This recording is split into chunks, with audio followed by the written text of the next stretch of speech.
말씀은 야고보서 1장 21절의 말씀입니다. 신약성경 야고보서 1장 21절의 말씀을 함께 읽겠습니다. 이것은 하나님의 말씀입니다. 그러므로 모든 더러운 것과 넘치는 악을 내버리고 너희 영혼을 능히 구원할 바 마음에 심어진 말씀을 온유함으로 받으라. 아멘. 오늘은 민들레 홀시되어라는 제목으로 하나님의 말씀을 함께 나누겠습니다. 어제 진리의 말씀으로 생명으로 새로 태어난 우리가 그 변화된 생명의 삶에서 가장 중요하면서도 또 가장 기본적으로 우리가 듣는 것을 민첩하게 하고 말하는 것을 둔하게 하고 또 스스로나 다른 사람을 경록해 하지 않는 것, 그것이 필요하다, 이렇게 말씀을 드렸습니다. 왜냐하면 말에 대한 바르지 못한 태도 때문에 일으키는 그 경로, 분노는 생명으로서 열매 맺기 위해서 우리를 새로 낳으신 그 하나님의 뜻을 제대로 수행하지 못하도록 우리를 방해하고, 동시에 하나님의 입장에서도 우리가 하나님의 뜻을 제대로 수행하지 못함에 따라 자신의 세상을 향한 뜻을 이루시는 데에 또 방해가 되기 때문입니다. 그래서 우리가 생명답게 듣고 생명답게 말하는 것이 매우 중요하다 말씀을 드렸습니다. 그러나 여러분 혹시나 어제 이렇게 말씀을 듣고 그렇게 한번 듣고 그렇게 한번 말해봐야지, 이렇게 혹시 생각을 해보시고 노력을 혹시 해보셨나요? 저도 이제 설교를 했으니까 그래도 최소한 설교한 날이라도 그거 생각하면서 열심히 살아야지 했는데 쉽지가 않더라고요. 말하기에 더디하고 듣기에 속히 해야 하는데 말하기에 속히 하고 듣기에 더디하는 그런 모습을 발견했습니다. 단순히 뭐뭐 하지 말아야 한다에서만 끝나면 참으로 쉽지가 않습니다. 그것은 또 다른 율법주의에 빠지게 될 우려가 있습니다. 자꾸만 스스로 우리가 그 잘못을 반복하게 될 때마다 나를 보면서 정죄할 수도 있고, 혹은 다른 사람의 말을 보면서 나는 생각하지 않고 저 사람 저 듣기는 참 속히 더디하네, 말하기는 참 속히 하네, 저 나쁜 사람, 이렇게 정죄하고 오히려 또 분노하게 되는 경우가 생깁니다. 또는 단순히 참 착하게 사는 것과 하나님을 믿는 신앙이 과연 뭐가 다른 것인가, 이런 의문이 생길지도 모르겠습니다. 왜냐하면 착하게 말하고 착하게 듣고 옛날 속담에서부터 다 우리에게 알려주는 것이기 때문입니다. 그런 면에서 오늘 야고보 사도는 보다 더 근원적인 이야기를 한 번 더 우리에게 알려주고 있습니다. 구원에 대한 이야기, 생명에 대한 이야기, 우리의 정체성에 대한 이야기입니다. 야고보서 1장 21절 오늘의 본문을 코이노니아 번역으로 같이 한번 읽어보겠습니다. 이를 위하여 모든 더러운 것과 넘치는 악을 벗어버리고 능히 여러분을 구원할 마음에 심긴 말씀을 온유함으로 받으십시오. 아멘. 여기에 살펴보면 이를 위하여라는 말로 시작하고 있죠. 무엇을 위하여? 이를은 무엇일까요? 바로 앞에 살펴본 그것들입니다. 듣는 것은 속히 하고 말하는 것은 더디하고 노하는 것은 더디하는 것을 통해서 하나님의 뜻을 제대로 이루기 위하여 우리는 이런 것들을 필요하다, 이렇게 이야기하고 있는 것이죠. 크게 두 가지를 이야기합니다. 더러운 것과 넘치는 악을 벗어버리는 것, 그리고 여러분을 구원할 마음에 심긴 말씀을 온유함으로 받는 것, 이 두 가지에 대해서 이야기를 하고 있습니다. 첫 번째, 모든 더러운 것과 넘치는 악을 벗어버리라, 이렇게 이야기를 합니다. 듣는 것을 속히 하고 말하는 것을 더디하고 노하는 것을 더디하지 못하게 되는 가장 큰 이유는 우리 안에 더러운 것과 악이 아직도 넘치기 때문입니다. 어제 다루었던 그 듣기, 말하기와 관련된 문제들을 한번 생각해 보십시오. 여러분, 말하기를 속히 하고 듣는 것을 더디하게 될 때 어떤 일이 일어나냐면 내 안에 내가 저 사람보다 옳아, 저 사람은 지금 뭘 모르고 말을 하고 있어, 내가 뭔가 저 사람보다 우월해, 이런 교만과 아집이 내 안에 또아리를 틀고 있으면요, 아무리 노력해도 듣는 것을 속히 할 수가 없습니다. 그 사람의 이야기가 무시되기 때문입니다. 내 이야기가 더 옳기 때문입니다. 그렇기 때문에 내가 말하는 것은 속히 하게 되고 듣는 것은 더디하게 되는 것이죠.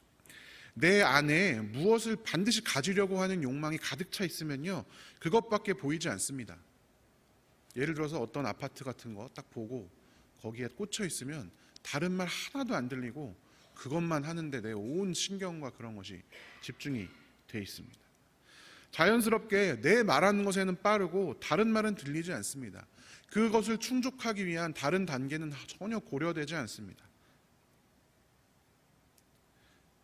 내 안에 죄로 인한 죄책감이 가득 차 있으면요, 스스로를 보호하려는 자기 방어 기제가 생깁니다. 그래서 죄책감이 내 안에 있으면 그 죄를 숨기기 위해서 거짓말을 하고, 혹시나 그것을 찔러서 말하는 사람이 있으면 막 화를 냅니다. 또는 나도 죄책감이 있지만 저 사람은 더 나빠, 이렇게 만들어야 하기 때문에 남의 죄를 더 비난하기도 합니다. 그때도 마찬가지로 듣는 것은 더디하게 되고 말하는 것은 속히 하게 되는 것이죠. 그런데 여러분, 제가 말씀드린 이러한 것들의 특징이 있습니다. 지나고 나면 스스로 다 깨닫는다라는 것입니다. 해놓고 후회하는 경우도 많죠. 말을 막 한 다음에 내가 그때 왜 이렇게 다른 사람, 내가 그렇게 옳은 것도 아닌데 왜 그렇게 내가 아집이 있었을까? 내가 왜 이렇게 교만했을까? 왜 내가 그때는 눈에 저거밖에 보이지 않았을까? 그런 생각을 합니다.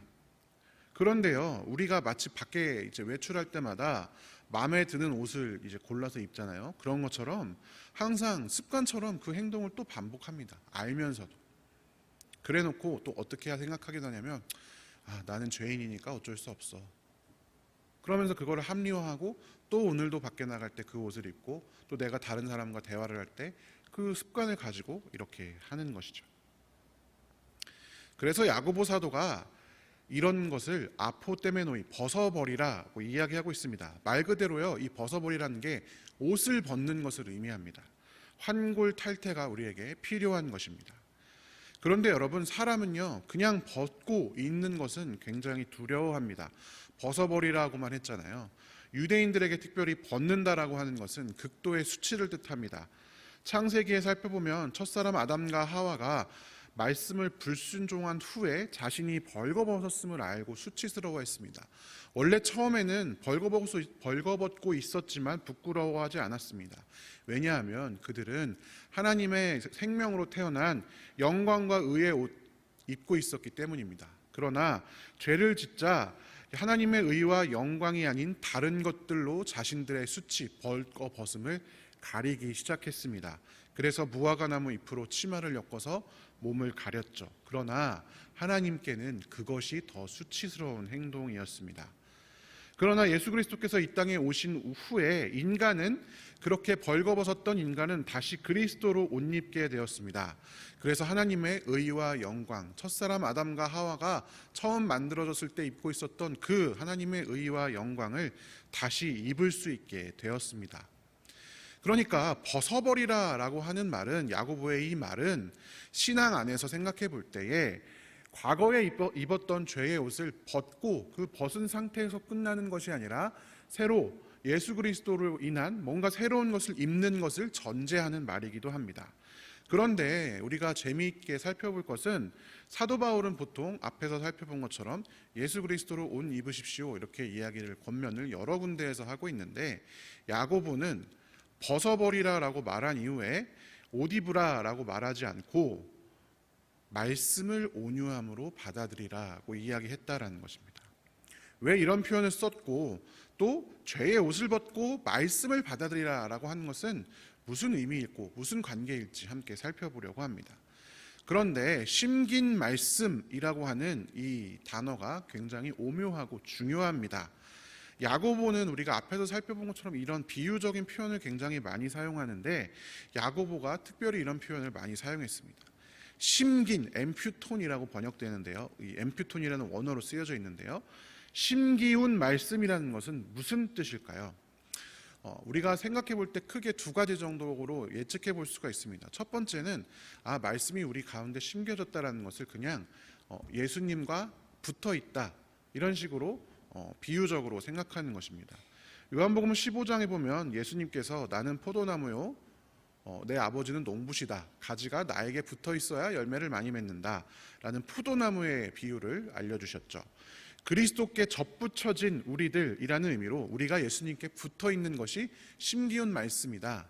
너무 큰 어떤 비유적인 의미로만 해석을 할 수 있습니다. 그런데 앞에 벗어버리고 말씀을 받으라니까 단순히 예수님께 붙어 있다라는 의미로만 이제 우리가 해석을 하면 나중에 이제 보시면 아시겠지만 야고보가 의도했던 원래의 의미의 절반 정도만 반영하는 것이 됩니다. 단순히 예수님께 붙어 있는 것이 아니라 야고보는 우리가 어떤 존재임을 동시에 말하고 있기 때문입니다. 두 번째로는 심긴 말씀이니까 사람은 원래 누구나 다 말씀이 가슴에 심겨져 있나 보다. 그러니까 사도 바울이 로마서에서 말한 것처럼 하나님을 믿든 안 믿든 사람에게는 말씀이 심겨져 있어서 예수님을 알 수 있는 무언가가 있나 보다. 예를 들어서 양심이라든지 이렇게 해석해 볼 수도 있습니다.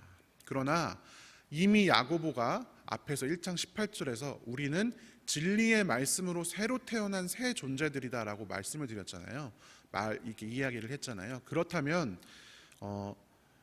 야고보는 이 진리의 말씀으로 전체 인류를 말하는 것이 아니라 진리의 말씀으로 태어난 흩어진 그리스도인들에게 이 이야기를 권면하고 있는 것이기 때문에 일반적인 사람들에 대한 이야기로는 생각하기가 좀 어렵습니다. 그렇다면 심긴다는 것은 구체적으로 정확하게 어떤 의미인가? 베드로전서 1장 22절, 23절 말씀을 우리가 함께 읽으면서 찾아보겠습니다. 베드로전서 세번역 1장 22절, 23절 함께 읽어보겠습니다. 여러분은 진리에 순종함으로 영혼을 정결하게 하여서 꾸밈없이 서로 사랑하기에 이르렀으니 순결한 마음으로 서로 뜨겁게 사랑하십시오. 여러분은 다시 태어났습니다. 그것은 썩을 씨로 그렇게 된 것이 아니라 썩지 않을 씨, 곧 살아계시고 영원하신 하나님의 말씀으로 그렇게 되었습니다. 아멘. 자, 야고보가 이야기했던 것과 거의 비슷하죠. 다시 태어났는데 썩지 않을 씨, 곧 살아계시고 영원하신 하나님의 말씀으로 그렇게 되었다. 자, 하나님의 말씀을 썩지 아니하는 씨앗으로 표현하고 있습니다. 그것도 살아있고 항상 있는 말씀이죠. 여러분, 씨앗은 어떻게 합니까? 땅에 심는 것이 씨앗이잖아요. 그러니까 이와 유사한 표현을 예수님께서도 하셨는데 마태복음 13장 3절부터 9절까지에 보면 천국 복음에 대해서 말씀하시면서 복음이 씨앗처럼 사람들의 마음에 떨어지고 그 말씀이 뿌리 내리고 자라서 열매를 맺는다, 이렇게 이야기를 하셨습니다. 그뿐만이 아니라 13장 24절에는 하늘나라는 자기 밭에다가 좋은 씨를 뿌리는 사람과 같다. 13장 31절에는 하늘나라는 겨자씨와 같다. 어떤 사람이 그것을 가져다가 밭에 심었다. 이렇게 마태복음 13장에서만 3번에 걸쳐서 말씀, 신앙을 씨앗에 비유하여 말씀하고 계십니다. 예수님의 친형제이자 예수의 사역을 바로 옆에서 보고 들었던 야고보의 입장에서는 복음을 마음에 심는다, 말씀을 마음에 심는다라는 개념이 사도 바울의 것처럼 단순히 어떤 일반적인 비유, 예수님께 있는다, 그런 표현이 아니라 예수님이 직접 표현하신 그 표현, 마음에 심기운 말씀, 이 예수님의 고유의 표현으로 와닿았을 것입니다. 베드로전서에서의 베드로의 이야기, 예수님의 말씀 모두 다 이 복음, 말씀을 씨앗으로 묘사합니다. 씨앗은요, 여러분 어떤 특성이 있습니까? 그 안에 생명이 숨어 있습니다. 땅에 심으면 뿌리를 받고 자라서 잎을 내고 꽃을 피우고 열매를 맺습니다. 그것이 씨앗입니다. 즉 씨앗 안에는 생명이 들어있다는 것입니다. 이것은 앞서서 야고보가 우리를 하나님의 뜻에 따라 진리의 말씀으로 새로 나아진 생명이다 라고 이야기했다라는 사실과 연결됩니다. 더욱이 야고보는 1장 11절에서 풀은 마르고 꽃은 떨어진다, 부한 것들은 다 사라진다 라고 이야기하고 있습니다. 이것은 이사야서 40장 7절을 인용한 말이기도 합니다. 풀은 마르고 꽃은 시듭니다. 세상의 모든 것은 다 사라지지만 하나님의 말씀은 영원하다라고 이사야에서 이야기하고 있습니다. 즉 우리 마음 가운데 뿌려지는 그 심기운 말씀은 씨앗, 생명인데 사라지지 않는 영원한 것이다 라는 것입니다. 생명으로 태어난 하나님의 백성에게는 하나님의 그 사람들의 심령에 능히 우리를 구원하게 할 영원한 생명의 말씀이 심겨져 있습니다. 예레미야서 31장 33절을 세 번역으로 같이 한번 읽어보겠습니다. 그러나 그 시절이 지난 뒤에 내가 이스라엘 가문과 언약을 세울 것이니 나는 나의 율법을 그들의 가슴 속에 넣어주며 그들의 마음판에 새겨 기록하여 나는 그들의 하나님이 되고 그들은 나의 백성이 될 것이다. 나 주의 말이다. 아멘. 여러분, 이 예레미야서에서 말하는 것과 같이 생명으로 태어난 우리의 마음에 하나님께서 하나님의 법을 가슴 속에 넣어주십니다. 마음 속에 새겨 주십니다. 우리 안에는 살아있는 하나님의 말씀이 새겨져 있습니다. 예수님을 믿는 한 말입니다. 신자는 무엇보다도 그의 심령에 살아있는 하나님의 말씀이 심겨져 있는 사람입니다. 그리고 그것을 온유함으로 받아들이는 것이 우리의 할 일입니다. 이미 심겨져 있기 때문입니다. 그 심긴 말씀을 온유한 마음과 삶으로 품어내어서 모든 의와 화평과 생명을 열매로 맺는 것이 신자입니다. 말씀을 정리하겠습니다. 하나님은 진리의 말씀으로 우리를 낳으셨습니다. 우리는 새로 태어난 것이죠. 그러나 우리는 세상 속에 흩어져 살아갑니다. 시험에 흔들리기도 하지만 그럼에도 불구하고 결국에는 우리 안에는 풀의 꽃과 같이 사라질 세상의 부귀영화가 아니라 모든 것들이 사라져도 영원히 남아있는, 영원히 살아있을 하나님의 말씀의 씨앗, 썩지 않는 살아있는 씨앗이 새겨져 있습니다. 영원한 생명이 그 안에 움뜨고 있기 때문에 우리도 그 영원한 생명과 운명을 같이 합니다. 그래서 영원히 살 수 있는 것입니다. 사랑하는 성도 여러분, 우리는 민들레 홀씨 같은 사람들입니다. 시험의 바람이 불면 마구 흔들려 마치 어딘가 갈 곳 없는 것처럼 흔들려 이렇게 하늘로 날아갑니다. 그럼에도 불구하고 민들레 홀씨는 그 안에 민들레 씨앗을 품고 있습니다. 이 사실을 잊지 마시기 바랍니다. 그리고 이 사실을 또한 온유함으로 받아들이십시오. 세상의 유혹, 정욕에 흔들려서 땅에 내려서 뿌리 내리지 못하고 그저 이리 갔다 저리 갔다 하는 전 세계를 떠다니는 우리는 그런 먼지가 아니라 그렇게 날아다니더라도 어딘가 땅에 떨어지면 돌틈 사이에서도 그 끈질긴 생명력, 그 안에 있는 그 심기운 생명력을 꽃피우고야만은 민들레 홀씨가 우리입니다. 그것이 바로 우리이고 그 일을 하나님께서 시작하셨습니다. 우리가 우리 안에 두 마음을 품고 자꾸만 세상의 유혹에 흔들릴지언정 결국에 우리가 이 믿음의 길을 가다 보면 마침내 우리 안에 새겨진 이 생명의 말씀이 우리를 뿌리내리게 합니다. 그러니 여러분 걱정하지 마십시오. 이제는 우리가 습관처럼 입는 죄와 악의 옷을 그것을 알고 벗어버리기 위해 애쓰십시오. 그리고 우리는 이제 새롭게 태어난 사람들이다. 우리 안에는 영원한 생명의 말씀이 심겨져 있다. 우리는 민들레 홀씨처럼 시험 때 흔들리지만 그럼에도 불구하고 나는 생명을 품고 있다. 이 시험이 끝나면 땅에 떨어져 열매 맺을 것이다. 그것을 온유함으로 받으십시오. 그것이 여러분 신자의 인생입니다. 오늘 하루도 우리 안에 있는 이 생명의 말씀을 온유함으로 받으시는 귀한 성도들 되시기를 주님의 이름으로 축원합니다.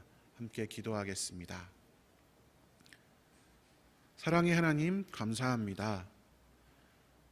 세상에 흔들려 아무렇게나 떠다니는 먼지로 살아갈 수밖에 없는 우리들, 그래서 결국에는 사라질 것 같은 우리들, 그런 우리들을 사랑하시고 그런 우리들을 위해 예수 그리스도를 보내주셔서 그 안에 민들레 홀씨 같은 생명의 말씀을 심기워 주시니 감사합니다. 우리 안에 생명을 심기우기 위해서 예수 그리스도께서 피 흘려 우리의 마음밭을 옥토로 바꾸셨습니다. 하나님, 그 십자가의 보혈의 은혜를 기억하며 오늘 하루도 우리가 생명답게 살아갈 수 있도록 인도하여 주시옵소서. 비록 지금은 시험에 흔들려 바람에 흔들리는 것처럼 떠돌지라도 결국엔 우리 안에 심기운 그 말씀이 뿌리 내리고 우리에게 열매 맺게 할 것이라는 사실을 기억하며 오늘도 이 생명을 붙들고 우리 안에 심기운 말씀의 음성을 온유함으로 받을 수 있는 우리가 되게 하여 주시옵소서. 하나님, 지금 키르기스탄에서 또 선교 활동을 감당하시는 다임 목사님과 또 우리 사모님 오늘 하루의 일정 가운데 함께 하시고 성령님 동행하여 주시옵소서. 우리가 이 시간 가지고 나온 모든 기도 제목들 하나님의 뜻대로 털어놓고 하나님의 뜻대로 응답받을 수 있도록 인도하여 주시옵소서. 감사드리며 살아계신 예수님의 이름으로 기도합니다. 아멘.